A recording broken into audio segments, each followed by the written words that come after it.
I don't think enough people know who Opal Lee is. Most people know Juneteenth. They know it's a holiday now. They know there's a cookout somewhere. They know they don't have to go to work. But the woman called the grandmother of Juneteenth, a lot of people couldn't even tell you her story. In 1939, Opal Lee was 12 years old. Her family had just bought a home in Fort Worth, Texas. 4 days later, on Juneteenth, a white mob showed up. About 500 people. The police were called, but the mob stayed.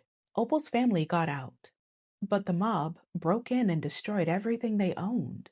And I keep coming back to that date, Juneteenth, a date that's supposed to commemorate freedom. A 12-year-old Black girl watching a crowd decide that her family didn't belong. On that day of all days, and Opal Lee remembered it for the rest of her life. Now, if you know anything about Black families, you know we don't just carry photographs and heirlooms. We carry stories. The stories our grandparents told, the stories our parents told, the stories we refused to let disappear. And Opal carried that one with her for decades. Most people know Juneteenth as June 19th, 1865, the day Union troops arrived in Galveston, Texas, and informed enslaved people that they were free. But here's the part that gets missed. Too often, really. Abraham Lincoln signed the Emancipation Proclamation 2.5 years earlier. The enslaved people of Texas were legally free. The problem with that is that freedom on paper and freedom in real life aren't always the same thing. It took the Union troops arriving in Galveston to enforce it. That's what Juneteenth commemorates. Not just freedom, the delay, the distance between what the government says and what people actually experience. And if you're Black in America, that theme just keeps showing up, doesn't it? Then Opal Lee got older, much older, 89 years old, an age where people have earned the right to sit down if they want to, you know? But Opal decided to start walking. She wanted Juneteenth recognized as a federal holiday. Originally, she wanted to walk from Fort Worth to Washington, D.C., but her family convinced her not to do the whole trip. So she started walking 2.5 miles in cities across the country instead. But that number wasn't random, y'all.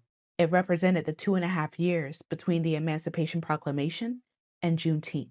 City after city, year after year, she collected more than 1.6 million signatures. And while a lot of people were just discovering Juneteenth, Opal Lee was making sure that nobody could forget it anymore. Then in June of 2021, she stood beside President Biden as he signed Juneteenth into law as a federal holiday. She was 94 years old. The same woman whose home had been destroyed by a racist mob on Juneteenth. The same woman who spent years walking so people would remember the significance of that day. The same little girl from Fort Worth, standing in the White House watching Juneteenth finally receive federal recognition. History usually doesn't give people moments like that, you know? But Miss Lee got one. So that's why we have to keep coming back to her story, because when people think about Juneteenth, they usually talk about the holiday itself, right? But I keep thinking about the people that carried that history long enough for us to inherit it. People who refused to let that story disappear. People who kept telling it even when nobody was listening. People who understood that if you don't protect a story, eventually somebody else is going to rewrite it. Opal Lee is 99 years old. Opal Lee is 99 years old.